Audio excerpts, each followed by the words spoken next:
I know you just came out with a brand new album, Cinemadeck. I checked it out. It's one of the dopest I've heard in a long time. You've been making music a long time, man. So can you tell me a little bit about like what was the inspiration for this musical project? Because I know you haven't really put something out in a while, right? It's been a while, but like, just like, yeah, that's probably because of just the way I live. Like I moved around hella in the last like 6-7 years. Yeah. And yeah, it was more because of that. But the inspiration behind this specific album is like old school movies, like 60s movies, especially French movies, Italian movies, that kind of I really like that, like Fellini movies or Jean-Luc Godard, Francois Truffaut, this kind of shit. So the inspiration for that was like around 2015, I started watching like hell of these movies, like hella. And then I was just thinking to myself, like, there's a lot of good music in these movies. Yeah, there is. Sample this shit.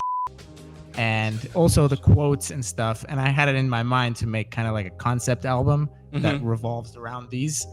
And yeah, pretty much. Like even the name of the album, that Cinemadeck, like in France and here in Luxembourg as well, like they have theaters, like retro theaters, right? Where they show old school movies and shit. Really? Okay. These are called Cinematecks. Cinemateck. So then I just took deck, like a turntable. Yeah. And did like a little combination thing. Okay, that's tight. Oh, yeah. So you said that they're like 50s movies is around the era that like let's say like late 50s to like late 60s. Okay, mostly I 60s. got it. Yeah, because it sounded like that. You know, when I was listening to it, I would hear some kind of old school stuff. You know, it has that the recording quality from that time, and so that's why I was thinking it was probably that. You know what I mean? I mean, it's also the music I sample, right? Like I sample hella old jazz and funk and like that. Yeah. I would say the vast majority is from the 60s. Yeah, no, it was nice because I heard a few breaks that you put in there that I was familiar with, and then I heard a lot of stuff I've never heard of, and I was kind of like, yo, did this guy sample this, or did he make this? Like, what's going on? So like, I mean, it sounds like you obviously sampled a lot of that stuff, so it's like you really had to do a lot of digging, I'm guessing, obviously, sure. in the movies and stuff. Like, so but when you're music too, I mean. So when you're like watching some of these movies, you're just like going, that's a dope track. I'm gonna try to find it. And how do you I guess pull it out? Are you able to find the track pretty easy? Like, how's your digging process for that? So like most of the music is not sampled from the movies, but some of it is. How I dig for it, I mean, it's like how anybody else does, right? I mean, like go to record stores, Discogs, like Discogs.com is like my mecca. Like I'm buying on there. But also just like hella fools upload on like vinyl rip blogs. Okay. You can just find like there.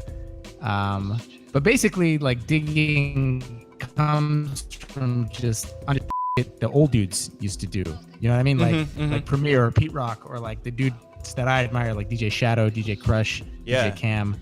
And you just find out what they sampled from years and years of before, you know, like whosampled.com. Like now everything is outed, right? Like now everything, so people find the shit. But before you didn't have anything like that. You had to just find it yourself. Yeah. You knew maybe a little bit based on an artist or a label or something like that of the sampled artist. And then you could kind of like dig a bit further. Oh, like this is a maybe obscure album by this artist or by this label that nobody sampled. Let's see if there's anything on this or on this. Yeah. And then with the movies, it's the same shit. I mean, hella old, like there's this one dude, Dimitri from Paris. Okay. He came out with the album in the 90s called Sacre Bleu. And that kind of is sort of the same thing, except he doesn't sample so many French movies. He samples American movies. Like he samples hella like Audrey Hepburn and that. And had music from those movies as well. So that was kind of like an inspiration for me as well. So you were kind of doing the reverse of what he was doing. Even though he's French, funnily enough, but and I'm American, but so you're pulling out French movies. Okay, that's tight. No, I mean getting inspiration from like other people like that is really dope. I mean, and what I really liked about the album is that I could really tell that you were digging for it, and I feel like it's somewhat of a lost art, at least from what I see on like the mainstream radios and stuff. And it's like it's kind of sad because I think maybe because of a lot of copyright laws and stuff that is getting like kind of pushed to the underground a little bit more now. But it's like, it was super refreshing to hear that, because I was like, yo, this guy put so much time into digging. Like, I can tell this is like, you know, you had the like the early 90s type of like digging attitude in the whole album is what I was feeling. At least that's what I was pretty getting. much my whole idea. Like all I ever wanted really with music is just to sound like mid 90s, like Crush and Shadow. That's it, pretty much. That's tight. Yeah. So like, I always just went for that kind of aesthetic. Why nobody? I mean, people still do sample. I mean, look at like Hotline Bling, right? That was huge, and that was just a pure sample, right? With practically nothing else. I don't know if it's because of copyright or because people's tastes have changed. You know, people like now more synthetic sounds, which I also do. True. I also do like compose some shit and like there's one track that has practically no samples I can think of on the album, but still I like that grainy that you get from. It's kind of like a nostalgic type of sound, you know. Like it was very moody, and that's what I liked about it. It was I mean, I guess similar to like a movie, really. Like you get like these moody tracks in it. I was like, oh, okay, this is tight, you know, and it really feels like you're going through like a whole storyline almost, you know what I mean? Is that kind of what you were going for? Pretty much, exactly. You nailed it. Like even before, I had the idea to sample like specific dialogue and have it in order throughout the album to make a storyline. You know what I mean? But that was just way too complicated. And like in the end, I kind of scrapped it. But still, I have that idea in my mind that I could have done that. Like, could have made a full-fledged, like, chopped up my own story from all these other movies. Like, imagine you got like 20 movies that you sample and all these different lines and all these different languages, but you can make a cohesive story out of it and then set it to music. It's opera in a way, like hip hop. No, that's tight. I've always liked those kind of like albums that have some sort of kind of storyline or whatever. Like, what immediately comes to mind is the album that Dell did with Dan the Automator. Remember that one? It was Deltron. Yeah.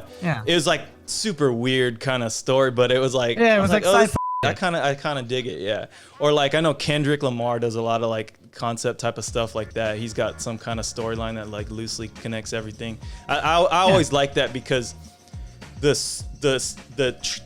single tracks like are good standalone, but then when you listen to the whole album, you're like, oh, I get it, dude. He has you know, you put a lot of like effort into like really pulling the listener in. I mean, it reminds me sort of like, you know, like Pink Floyd used to do stuff like that, where I was just thinking of that, like The Wall. Exactly. It's like you put their record on and it goes from beginning to end, and it's like, man, this was a whole story, and every single song kind of like bleeds into the other and stuff. It feels like you're on like a Disneyland kind of like ride or something, going through the whole album. It's dope.